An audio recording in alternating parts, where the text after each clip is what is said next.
Well, hello guys, and welcome back to the Lynn Life. It was in July of 2021 that I posted a video about a DIY Hornet and Wasp trap. And this year, being spring right now, this is actually May 2nd, I decided I was going to put one up again.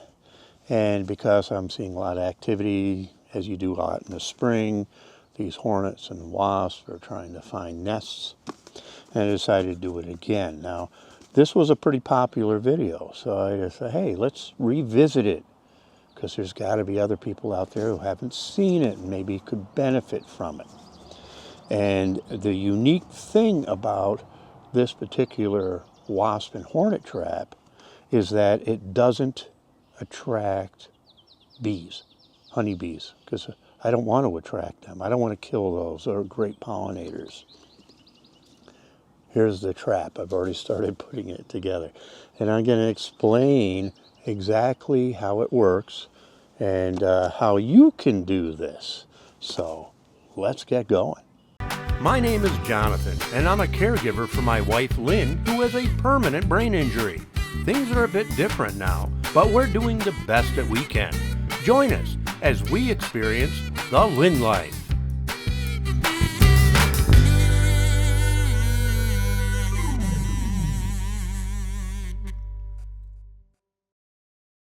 So this trap is unique because you can do it yourself. It requires some simple things.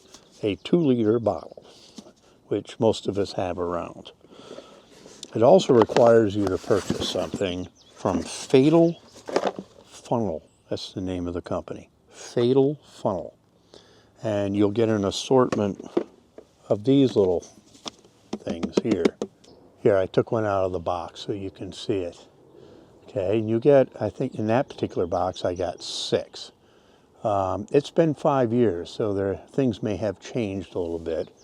You can get them on Amazon, and it's just these little plastic little discs here with a hole. So the idea is that the wasp or hornet will enter and won't be able to get out. That's the thing. And there's also a little spike on here too that I'll explain later what you can do with that. So the main thing, I'm going to put this down here.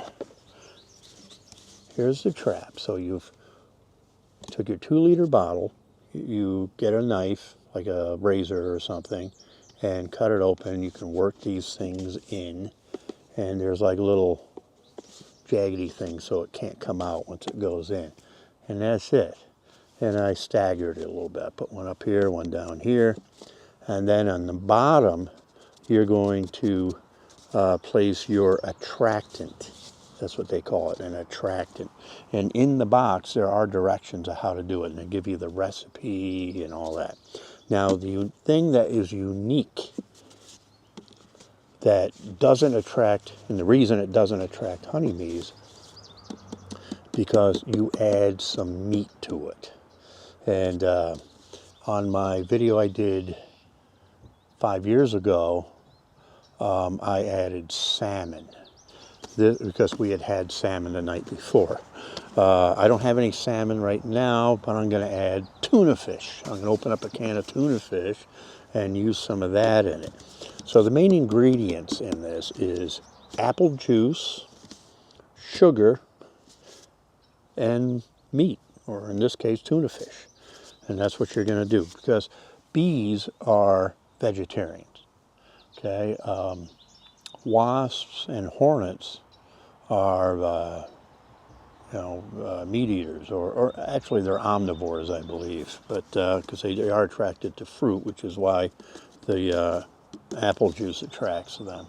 But and this little spear on the end, this little spike on the end, this is optional, but you can put a little piece of meat on there, and but you got to replace it every couple days, 2-3 days or so. I may or may not do that. I didn't find it real necessary. And then the other thing is where you place it. And I'm going to show you where I successfully placed it 5 years ago when I first did this, and it was successful. And I think I'll show you a clip later of my original video that does show after a few days what I collected in that.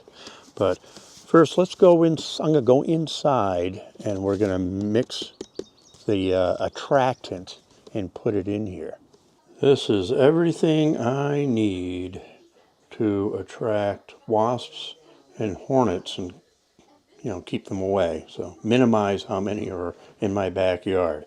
I got a quarter cup of sugar. I got a can of tuna fish, which I'll open up. I got a bottle of apple juice, which I'm going to use 2 cups of that right now. And of course, as I showed you earlier, I got my 2-liter bottle with the little attachments here for hornets to go in and out. And I also have a string which I'm going to use to hang this at the corner of my shed.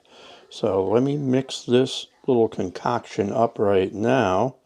And there's also the recipe for this comes with the company that offers these things. We use Fatal Funnel. That's the name of the company, Fatal Funnel, and I'll show you that in a little bit as well. There's a sheet in there that shows you how to put this in the 2-liter bottle, and a recipe to create this and your attractant. So here are the instructions that came with it. They're pretty thorough. Show you how to put it in, the attractant recipe there in the bottom. 3 different languages, and placement of the trap, etc., etc. So it's all there, easy to follow, and that's what I did 5 years ago, and it worked. All right, my mixture has been made. There's chunks of tuna floating in around here, a couple pieces up on top here. I didn't put a big chunk of tuna or anything on these little spikes. I didn't want to block the entrance right now, and it's still cool out right now. It's probably not the ideal day. I know some of you, and throughout the United States here and other areas of the world are experiencing summer-like weather. We're not. Today is May 2nd, and it's tell you exactly what it is. It's 46 degrees out. We had a stretch in April where it was like 70s and 80s, and that was nice. And that's when I saw all the wasps and hornets and stuff. And that's when I decided to make the trap again. So it'll be warming up next week, I think, or later this week. I think there's some days in the 70s and stuff. So I will already have this up, and the hopefully the hornets will be attracted to it, and wasps, before they start making their nests. That's what they're doing, at least here. Some of your areas may have already done that, but they are looking for places to nest right now. And so this is a good time to do this. But even if it's later in the summer, I'm still going to attract them, right? So now let's go put this up, and then I'm going to show you a clip from 5 years ago of, I think it was only 3 days after I put it up. So here it is. I've hung it on the exact same corner of the shed that I did last time.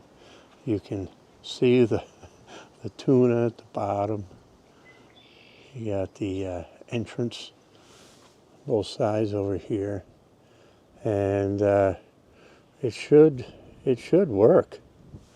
Did last time. Now let's go to some of my footage from 5 years ago, almost 5 years ago. It was in 2021, July of 2021. I'm shooting this in May of 2026.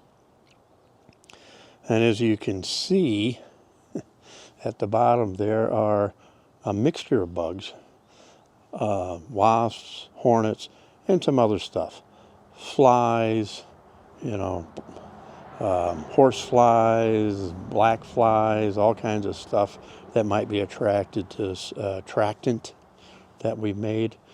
And that was only after 2-3 days. So I know when I went longer than that, after about several weeks, the whole bottom right here was black. It was really gross. It was black with bugs, assortment of bugs all the way down. And every one of them was one that wasn't bugging me anymore. So I encourage you to give it a shot. Look up Fatal Funnel on Amazon. It's been 5 years since I purchased it, so I think they've come up with some other products since, but you should be able to find this as well. And now's the time to put it up. Get it up there. I recommend putting this up away from any area where you might be hanging out. Like in my case, my patio. I don't want to attract them to the patio. So I put it out here in the corner of my shed, away from things, and it worked very well 5 years ago. So I encourage you to do the same. I probably want to mention that Fatal Funnel is not a sponsor. I just try things, and when they work, I do a video about it. So that maybe it's something you want to try as well. But that's all I got for you today. And we'll see you next time on the Lindline.